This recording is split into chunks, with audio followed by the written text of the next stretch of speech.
the importance of Muharram and fasting on the day of Ashoora.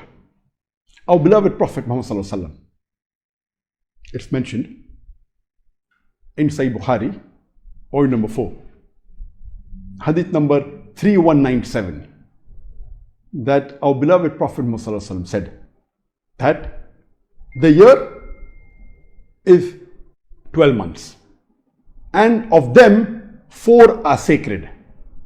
3 are in consecutive numbers, that is Dhul Qaidah, Dhul Hijjah and Muharram, and the 4th is Rajab. A similar message is given by Allah subhanahu wa ta'ala in the glorious Quran, in Surah Tawbah, chapter number 9, verse number 36, where Allah says that the number of months in the sight of Allah are 12 in a year. So He ordained the creation of the heaven and the earth, and from them 4 are sacred. But naturally, these 4 sacred months are mentioned in Sahih Bukhari, as I mentioned earlier, that is Dhul Qaidah, Dhul Hijjah, Muharram and Rajab. So do not do wrongdoings in them. Here Allah is saying in Surah Tawbah chapter 9 verse number 36 that in these 4 sacred months do not do any wrongdoings. That means if a person does any sin, the sins are more graver in these 4 sacred months. They are more heavier in these 4 sacred months.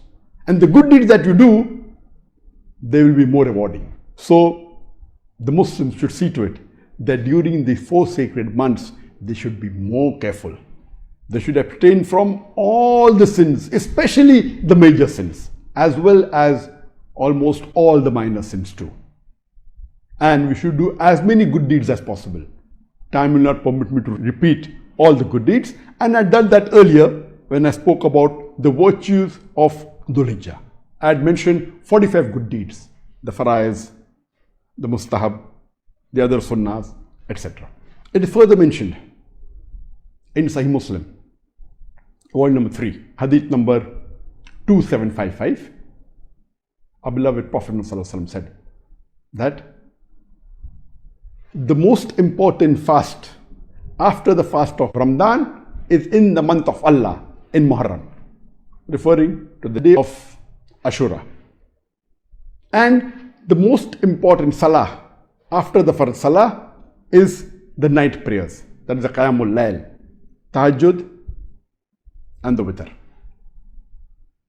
It further mentioned in Sahih Muslim, volume number 3, hadith number 2746, our beloved Prophet ﷺ said that fasting on the day of Ashoora, the 10th of Muharram, I will pray to Allah subhanahu wa ta'ala that may He forgive the sins of the previous year. That means if a person fasts on the 10th of Muharram, on the day of Ashoora, all your sins of the previous year will be washed away. But natural, these sins are referring to the minor sins, not counting the major sins. That means the most important fast after the further fast of Ramadan is the fasting of Ashoora. But scholars differ, fuqahas. Most of the fuqahas say that the most important fast is the fasting on the day of Arafah, because on the day of Arafah, besides the sins of the previous year being washed away, even the sins of the future 1 year is washed away. That means if you fast on the day of Arafah, 2 years of sins are washed away. The previous year and the following, that is the next year.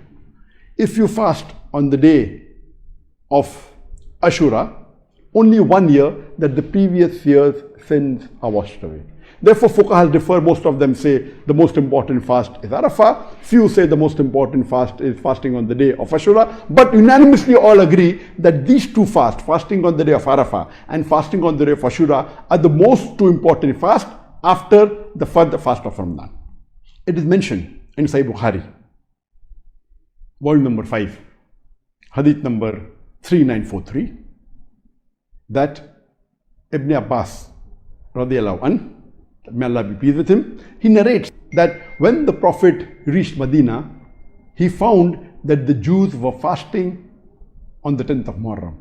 And he asked them that, why do you fast during this day? They said, this day Allah gave victory to Moses and the people of Bani Israel over Pharaoh. So the Prophet replied that we Muslims are more closer to Musa alayhi salam than the Jews. And he ordered the Muslims to fast on Ashoora, the 10th of Muharram. It's further mentioned in Sahih Bukhari, volume number 3, hadith number 2006, that Ibn Abbas, may Allah be pleased with him, he narrates that he never found the Prophet wanting to fast on any day more than the day of Ashoora and this month, that is the month of Ramadan. It is further mentioned in Sunan Abu Dawud, volume number 3, hadith number 2445, that the Prophet, peace be upon him, the people approached him and they told him that the Jews and the Christians, they fast on the 10th of Muharram, on the day of Ashoora. So the Prophet said, next year we will also fast on the 9th of Muharram. It's mentioned in Musnad Ahmad, volume number 2, hadith number 2154, that the Prophet said, do the opposite of what the Jews and the Christians do. Besides fasting on the 10th of Muharram, also fast on the 9th or the 11th of Muharram. Because of this, when you read the Sharah of Sahih Bukhari, Hafiz Ibn Hajar Asqalani, he says that fasting of Ashoora is of 3 levels. The lowest is fasting on the 10th of Muharram, the day of Ashoora. The second is fasting on the 9th and the 10th of Muharram. And the highest is fasting on 9th, 10th and 11th of Muharram. That means we Muslims, we learn from all the hadiths that Muharram is the month of Allah. It's one of the 4 sacred months. In these sacred months, we should do good deeds, abstain from doing bad deeds. And the best is that we fast on all 3 days, the 9th, the 10th and the 11th of Muharram. That is the best. If you cannot fast for 3 days, at least fast for 2 days, 9th and 10th of Muharram or 10th and 11th of Muharram. If you cannot fast for 2 days and you can only do for 1 day, then the least of the least you can do is fast at least on the 10th of Muharram, on the day of Ashoora. This was the short message on the importance of Muharram and fasting on the day of Ashoora.